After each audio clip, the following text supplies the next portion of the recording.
मांगलिक लोग जो होते हैं वो असली में नेचर उनका कैसा होता है और वो किस तरीके से एक्चुअली उनका इंटरनल जो कहते हैं ना कि सेल्फ इंटरनल सिस्टम जो होता है वो किस तरीके के लोग होते हैं। क्यों? क्योंकि मांगलिक नाम सुनते ही सब लोग पहले तो बहुत डर जाते हैं, जैसे पता नहीं मांगलिक कोई भूत आ गया, क्या हो गया, एकदम मांगलिक सुनते ही इतना डर जाते हैं कि डेथ ही हो जाएगी किसी के साथ अगर मांगलिक इंसान, स्पेशली जब शादी की बात आती है।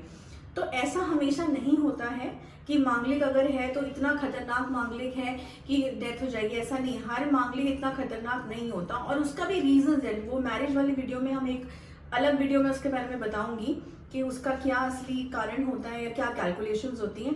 बट आज जो हमारा वीडियो है वो है कि कैरेक्टरिस्टिक्स जो मांगलिक लोग होते हैं या इवन जिनका मंगल ग्रह जो है, मार्स प्लैनेट जिनका बहुत स्ट्रांग होता है, वो कैसे लोग होते हैं डे टू डे लाइफ में, क्या नेचर होता है उनका। ठीक है, तो सबसे पहले तो मैं यहाँ से शुरू करना चाहूंगी कि बिल्कुल भी डरो मत ये जान के कि अगर किसी का मंगल बहुत स्ट्रांग है तो वो खराब इंसान है या वो खतरनाक इंसान है, मांगलिक इंसान है, ऐसा कुछ भी नहीं है। देखो, मांगलिक के बारे में कुछ चीजें जाननी बहुत जरूरी है और समझनी जरूरी है। दैट इज कि एक तो बहुत ही कहते हैं ना, डर नहीं लगता इनको ज्यादा नई चीजें करने में, जिन चीजों में रिस्क होता है उसको भी करने में इनको डर नहीं लगता। क्यों? क्योंकि इनकी विल पावर बहुत स्ट्रांग होती है ना। फियरफुल लोग नहीं होते, ये करेजियस लोग होते हैं, इनमें करेज होती है चीजों को करने की। ओके, दूसरी बात, ये लोग कुछ भी पॉलिटिक्स ज्यादा नहीं खेल पाते। ये लोग सिंपल मतलब से कहते हैं ना, जो काम इनको दिया जाएगा वो उसी काम पे कंसंट्रेट करके उसी काम को करने में अपना ध्यान लगाते हैं। कैलकुलेशंस नहीं बना पाते, डिप्लोमेटिक नहीं हो पाते। सारा जो उनका ध्यान होता है वो उस चीज को करने में होता है, अपने टारगेट्स को अचीव करने में होता है। दैट इज द रीजन कि इनको बोलते हैं कि बहुत अच्छे लीडर्स बन सकते हैं। एक टीम को लीड करना, जैसे आजकल कॉर्पोरेट सेक्टर्स में टीम दी जाती है मैनेजर लेवल्स पे, लीडर लेवल पे, तो उनको कैसे मैनेज करना है टीम को, टारगेट्स कैसे कंप्लीट करवाने हैं, उसमें ये लोग बहुत अच्छे होते हैं ना, उसमें इनका दिमाग लगता है। दूसरी चीज, अब इस चीज पे आ जाओ कि कुछ लोग कहते हैं कि मांगलिक लोग के साथ पता नहीं कैसा शादी के बाद क्या रहेगा या इनका फिजिकल लाइफ क्या रहता है। देखो, फिजिकल लाइफ क्योंकि इनमें मंगल की एनर्जी है।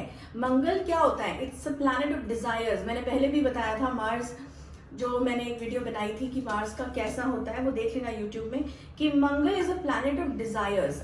ओके, अब वो डिपेंड करता है कौन से घर में बैठे हैं, लेकिन अभी हम एक जनरल बात कर रहे हैं मंगल प्लैनेट की। तो जो ये लोग होते हैं जिनका मंगल बहुत स्ट्रांग होता है, उनका जो ये सेक्सुअल एनर्जी है या फिजिकल एनर्जी कह लो, वो भी बहुत ही ज्यादा स्ट्रांग होती है। इसीलिए कहते हैं कि एक मांगलिक को एक मांगलिक से ही शादी करनी चाहिए। क्यों? क्योंकि उसकी वो एनर्जी सेम लेवल पे है, वो एनर्जी लेवल सेम है, तो वो एक सेटिस्फैक्शन लेवल उन दोनों के बीच में ये चीज हो जाएगी। जो एनर्जी लेवल एक्सचेंज है इनका, इसको मार्टिन एनर्जी कहते हैं। उसको एक शब्द है जो दिया गया, मार्टिन एनर्जी। तो वो एक दूसरे की खप जाती है एक के साथ। तो इस पावर को सस्टेन करने के लिए, या फिर अगर मांगलिक नहीं है तो कुछ ऐसे कैलकुलेशन होती है हॉरोस्कोप में जिसमें सेम एनर्जी लेवल का इंसान, चाहे वो लड़का हो चाहे वो लड़की हो, वो होना बहुत जरूरी है। ओके, तो ये पॉइंट इसलिए इसमें डाला गया क्योंकि कुछ लोगों को शादी के मामले में इस बात से भी कंफ्यूजन होती है। बहुत से क्वेश्चंस आते हैं कि मांगलिक की फिजिकल लाइफ कैसे होती है दीदी, हम ये जानना चाहते हैं। लड़कियां भी डर जाती हैं फॉर दैट मैटर, जिनको पता चलता है कि ये लड़का मांगलिक है। सो ऐसा कुछ नहीं है, इसका रीजन ये है बेसिकली। ठीक है, दूसरा, बहुत ही स्ट्रेट फॉरवर्ड लोग होते हैं ये। जैसे मैंने बोला, कोई खिचड़ी नहीं पका सकते, ये कोई गेम प्लॉटिंग ये सब इनके दिमागों में नहीं आता बिल्कुल ही। अगर कोई चीज अच्छी नहीं लगी तो सीधा मुंह पे बोल देंगे कि हमें तुम्हारे बारे में अच्छा नहीं लगा।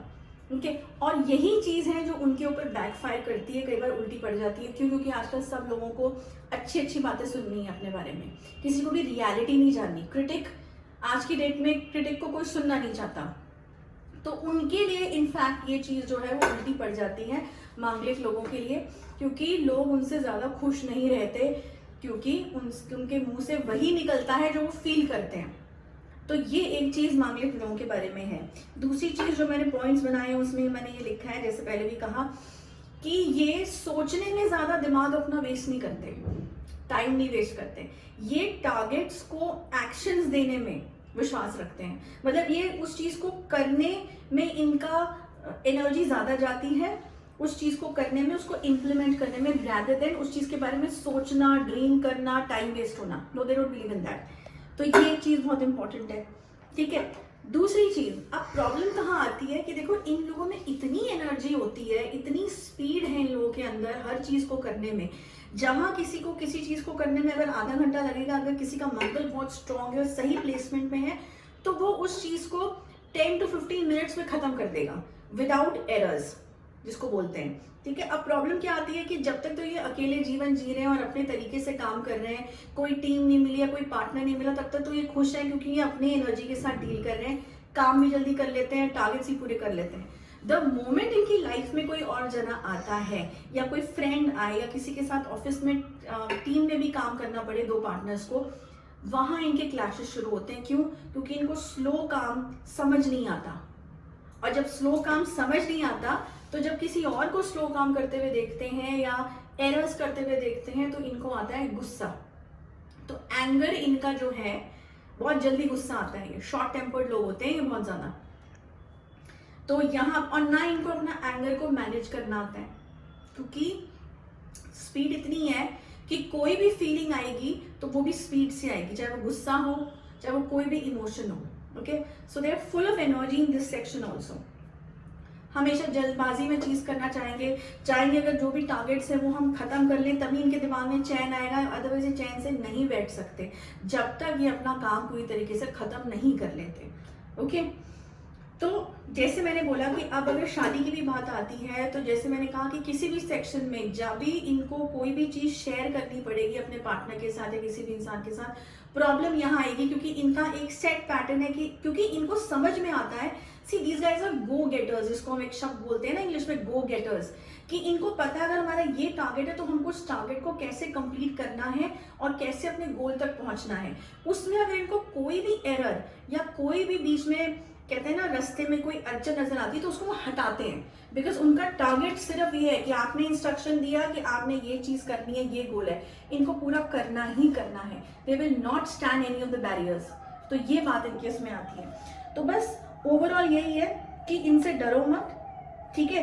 इनफैक्ट जैसे मैंने कहा, इनकी इस एनर्जी को इस्तेमाल करो, यूज करो। जितने भी सीईओज हैं, जितने भी कंपनी वाले हैं जिनको आज की डेट में target oriented, performance oriented, sales के स्पेशली जॉब्स हैं आजकल कॉर्पोरेट सेक्शंस में, या कुछ भी है, मतलब कोई प्रोसेस रन करना है, कैप्टिव यूनिट्स जो होती हैं जिसमें नए लोग होते हैं सब, और उसको एक लेवल पे उस काम को लाना होता है स्टार्टिंग में, तो उसमें आपको क्रीम क्राउड चाहिए जिनके पास बहुत स्पेशलाइजेशंस हों। तो उसमें एनर्जी लेवल जब तक आपका हाई नहीं होगा, आप कैसे किसी चीज को सर्वाइव करोगे या कैसे उस चीज को आगे बढ़ाओगे। तो उस चीज के लिए मांगलिक पीपल और पर्सन विद स्ट्रॉन्ग मंगल बहुत अच्छा कॉम्बिनेशन है, बहुत अच्छा एक ऑल्टरनेटिव है जो यूज करना चाहिए। ठीक है, जैसे हमेशा बोलती हूँ कि एस्ट्रोलॉजी को हम प्रिकॉशन के तौर पे लेते हैं, कोई किसी चीज को समझने के लिए कैसे अपनी लाइफ में इंप्लीमेंट करना है, इसलिए एस्ट्रोलॉजी की हम मदद लेते हैं। और बहुत अगर हम इसको यूटिलाइज करें डे टू डे लाइफ में तो बहुत बेनिफिट्स हमको हो सकते हैं। जैसे मैंने कहा, इन लोगों को उन चीजों में इस्तेमाल करो जहां पे एनर्जी चाहिए, जहां पे स्पीड चाहिए, जहां पे गो गेटर्स चाहिए। ओके, तो बस अब मांगलिक लोगों से या किसी का स्ट्रॉन्ग मंगल है तो डरो मत। They are straightforward people, they are people with full energy, उसको यूटिलाइज करो। बस इतना ही इस वीडियो में। Next week another important topic. Till then, good bye.